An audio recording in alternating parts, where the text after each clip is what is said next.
Muito provavelmente, recentemente, você circulou em algum ponto comercial muito popular ou até mesmo num shopping e percebeu que muitas lojas têm fechado, têm quebrado. Muita gente atribui a baixa da visitação à crise nacional, mas será que a gente está enfrentando o fim do varejo físico? Hoje a gente vai falar a verdade nua e crua sobre esse assunto.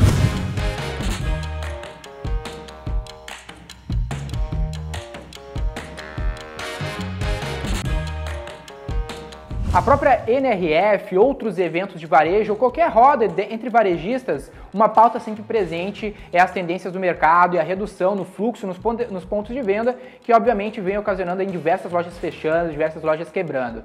Lá nos Estados Unidos se fala muito na questão do e-commerce, aqui a gente se fala muito na questão da crise. O que será o futuro do varejo? Exatamente, essa é uma realidade presente também entre os clientes da V4 Company. O nosso trabalho é criar alternativas para combater a baixa no fluxo de visitação nos pontos de venda. Mas qual será o real motivo das pessoas deixarem de visitarem lojas físicas para comprar produtos? A gente acredita que a culpa aqui no Brasil dessa redução não é da crise. A gente vai te mostrar por quê. Nos Estados Unidos, por exemplo, a gente pode buscar dados que nos últimos anos os Estados Unidos fechou diversas lojas. Por exemplo, foram mais de 3.500 lojas que fecharam nos Estados Unidos nos últimos meses. Se a gente for pensar só na rede Macy's e Sears, as duas juntas fecharam mais de 200 pontos físicos somente em janeiro desse ano. Exatamente. No Brasil, a gente tem lá 100 mil lojas que fecharam em 2016, você provavelmente está atento a isso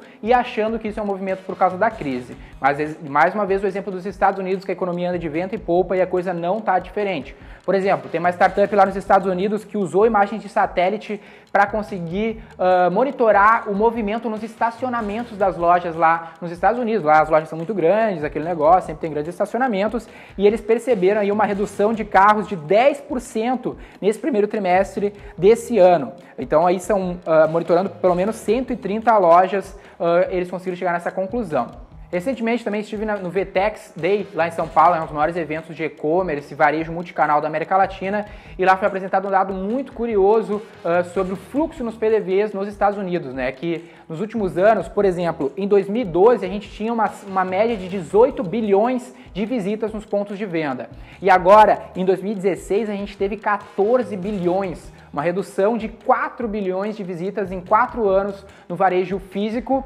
Aí, no contraponto, a gente tem aí, você sabe, o varejo digital, as lojas, as vendas online crescendo ano a ano, pelo menos aí 30% em todo o mundo. Esses dados nos mostram que é uma tendência global e não só no Brasil, a diminuição do comércio no varejo físico. Isso significa que o perfil de comportamento de consumo está mudando bastante. Aqui a gente não pode dizer que é por causa da crise. Esses dados nos mostram que é uma realidade global, que o mundo está mudando. Não sei quão isso é novidade para você, mas hoje as pessoas têm diversas opções. As vendas online já são uma realidade, cada vez com mais representatividade no próprio PIB do comércio americano lá. Então a gente tem que estar atento a isso, porque a oportunidade que o varejo um dia foi, a realidade que o varejo um dia foi, não é mais o que era. Além de ter menos demanda e cada vez menos, porque as pessoas têm outras opções de consumir, elas estão mais exigentes. Então a verdade nua e crua sobre esse assunto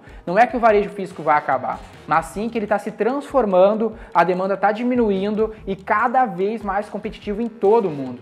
Para o seu varejo conseguir se manter vivo, se manter crescendo, você vai sim precisar criar novas formas de fazer o que você já faz há muitos anos. Por exemplo, uma solução de inovação para o varejo é a criação de canais omnichannel, em que o teu consumidor vai poder consumir o produto através de todos os canais disponíveis de venda. O Omnichannel não é uma solução nova de tu ter esses canais integrados, inclusive aqui na descrição deste vídeo a gente vai colocar o nosso episódio do V4Cast, onde eu converso com o Maurício Bastos, que é um dos principais executivos da Arezzo, ele é o Head de E-Commerce, que implementou o programa Omni na Arezzo, na implementação do Omnichannel, que é um baita exemplo aqui no Brasil de uma empresa que tem vários canais de vendas disponíveis, integrados e consegue proporcionar para o consumidor uma experiência de compra realmente incrível. Eu sou Daniel Grudzinski, sócio da V4 Company. Sou Daniel Lippert, sócio fundador da V4 Company. E o nosso negócio é vender o seu.